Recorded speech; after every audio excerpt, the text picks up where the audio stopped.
Hello, Damien. So, how are you doing today? Very well, and yourself? I'm doing fine. First question is, what seemed to be your fear when you first started driving on your own?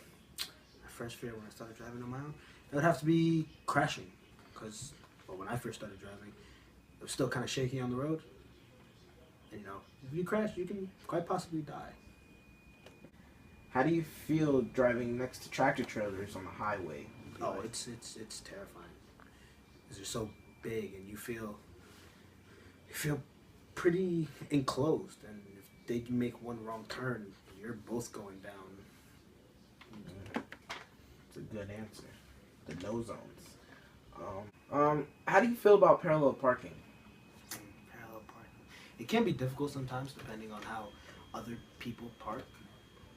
But you also have to find some way to master it, because if you make a wrong turn, you can scratch your car, and that sucks.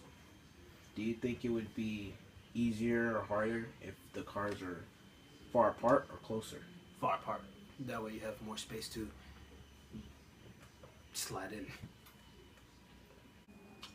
When driving at night, do you feel more nervous than driving in the daytime? If so, why?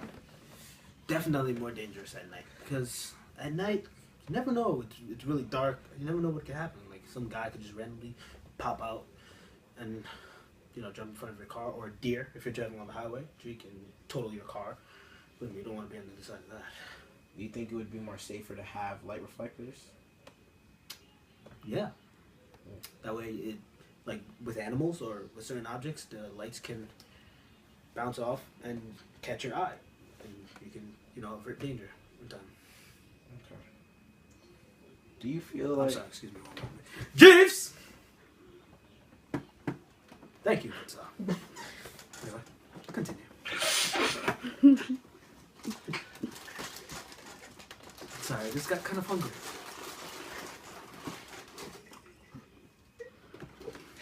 Okay, let's continue.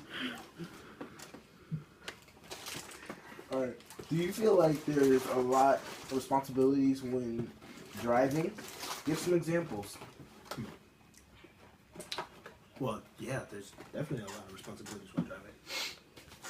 I mean, if you're a reckless driver, you can hit other cars. That costs money.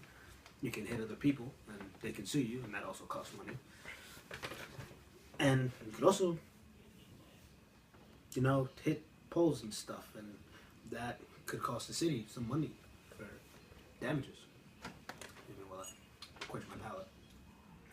Do you know your hand turn signals? I do believe so.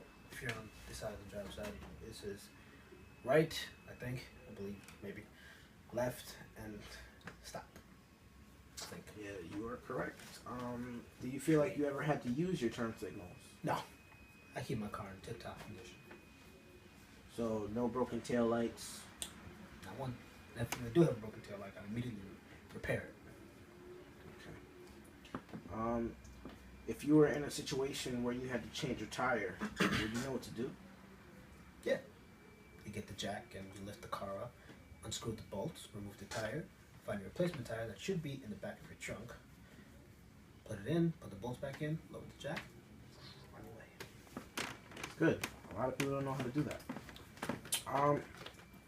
Would you allow anyone else to drive your personal vehicle in the future? Well, it depends on how trustworthy they are. If they're like a friend and I know that I can trust them with my car, then yeah, I'll let them drive if I don't feel like driving. If it's my parents, probably. If it's someone, I'm not really all that close with, probably not, because I'm not sure if they can handle that responsibility. If they are so trustworthy, would you, how long exactly would you let them borrow your car?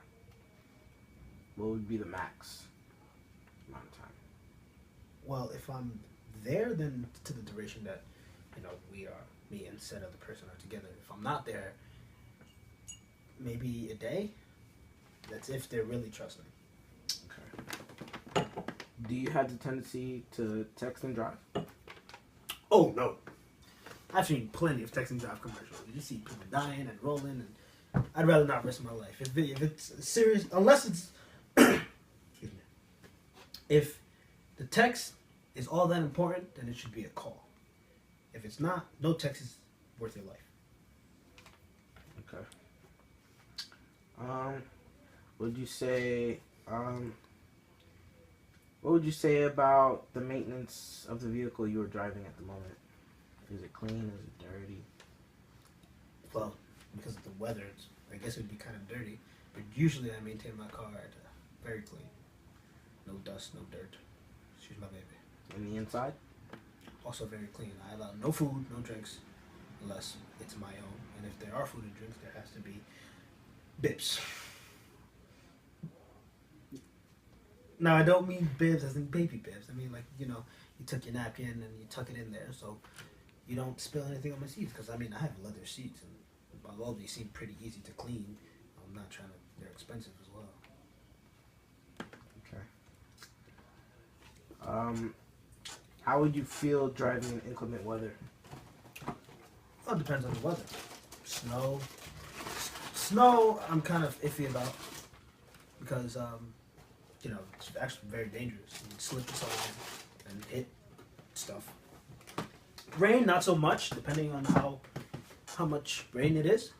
If it's enough rain to blind you completely, then I really don't feel safe because on top of that, rain can also cause fog, and fog is also a pain to drive through. But other than that, what is the most amount of people you've had in your vehicle all at one time? well, normally my car sits 5 people pretty comfortably.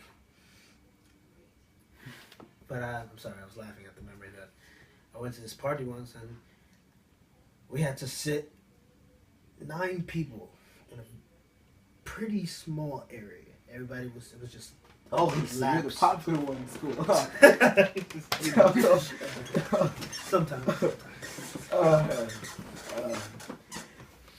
Do you feel like it was more difficult to drive regularly? Oh yes, with more people, there comes a lot more distractions. Especially if you're going to like a festivity, some festive event, like a party or at a club. Everybody's all hyped up and ready to dance and get their adrenaline out. And it's very distracting. People yelling and hits, twerking. Depends on which car what kind of party you're going to. Believe me, I've seen it done. In my Twerking, oh man, it's that stuff from the Vine, right? Yeah, you need to booty shaking with it, and they climb up onto a wall. Oh, my daughter tried to show me that one. Oh, your daughter. She tried it. I was trying to spank her, and then she told me what was going on. Kids Nowadays. Oh man, I didn't even know she had the hips like that. Anyway, Yeah, kids will surprise you. must have got it from her mother. Do you have the tendency to drive slow when you first started? What you say? Since you've been driving for about 6 months, I would say, right? Yeah, roughly 6 months. Well, yeah. Once you get your license, you have sort of like this fear, like you just got it. You don't want to get taken away, so you're very cautious, very careful. But once you kind of get into it within like a month or 2, maybe a month and a half or 2, you actually you start speeding up. Maybe even sometimes you drive a little bit reckless. I think we're done here, Mr. Soto. Yeah, very well. Pleasure to have you here. Thank you very much. Thank you for coming to my humble abode, and we'll show you the way out. Okay. All right. Thank you for having me here. You're very welcome. Jeeves the Puffs.